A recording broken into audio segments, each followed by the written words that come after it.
Hello everyone, आज हम लोग सीखेंगे गीज़र का रिपेयरिंग। ठीक है, गीज़र जितना कॉम्प्लिकेटेड दिखता है उतना है नहीं।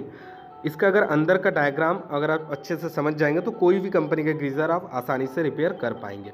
तो चलिए एक बार इसका जो वेयरिंग का डायग्राम होता है वो देख लेते हैं। इसका जो पावर सीक्वेंस है बस वही हमको चेक करना पड़ता है। तो चलिए सबसे पहले तो एक रहता है हम लोगों का प्लग पॉइंट। ठीक है,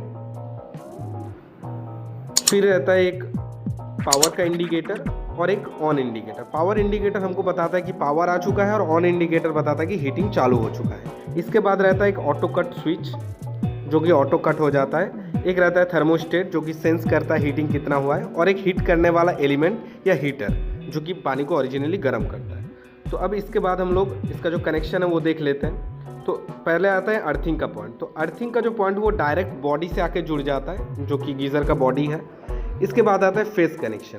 तो फेस बहुत ही इंपॉर्टेंट है, इसको आप अच्छे से देख लीजिए। तो फेस का जो कनेक्शन है ये सबसे पहले एक आता है ऑटो कट ऑफ स्विच में।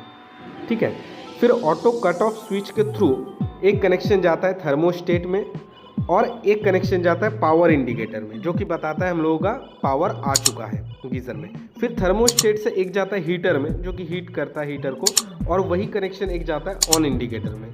इससे हमको पता चलता है कि हीटिंग ऑन हो चुका है। अब आते हैं सर्किट पूरा होने के लिए न्यूट्रल का बारी। तो न्यूट्रल जो है, न्यूट्रल डायरेक्ट एक आता है हीटिंग एलिमेंट में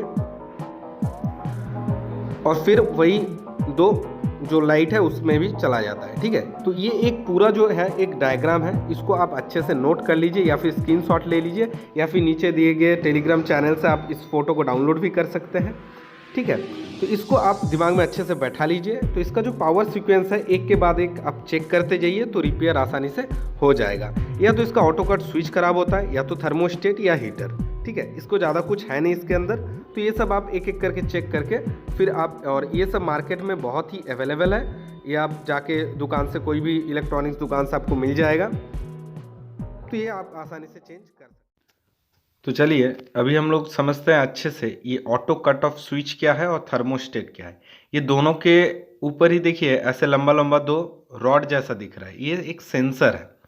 तो ऑटो कट ऑफ स्विच के बारे में पहले बताते हैं। ऑटो कट ऑफ स्विच क्या होता है ना, मान लीजिए गीज़र आपका ऑन है, मतलब है, और वो ज़्यादा ही गर्म हो चुका है। मान लीजिए जितना गर्म होना चाहिए पानी उससे ज़्यादा गर्म हो जाता है। तो ये ऑटो कट ऑफ स्विच क्या करता है, ऑटोमेटिकली कट कर देता है पावर को, मतलब गीज़र को जो हीटिंग है वो ऑफ कर देता है और ज़्यादा हीट होने नहीं देता है। कभी कभी क्या होता है, थर्मोस्टेट जो है ये जब खराब हो जाता है तो हद से ज़्यादा गर्म हो जाता है पानी, तो ये ऑटो कट स्विच तब क्या करता है, ऑफ कर देता है। या फिर टेम्परेचर अगर अचानक से बढ़ गया तब भी ऑटो कट स्विच क्या करता है, करंट को कट कर देता है।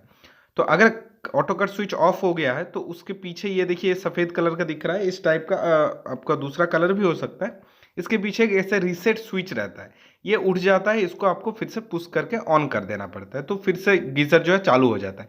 लेकिन बार बार अगर आपका ऑटो कट ऑफ स्विच मतलब कट जा रहा है या फिर वो reset switch bar bar of हो जा रहा है तो समझ जाइए आपका जो थर्मोस्टेट है ये खराब हो चुका है।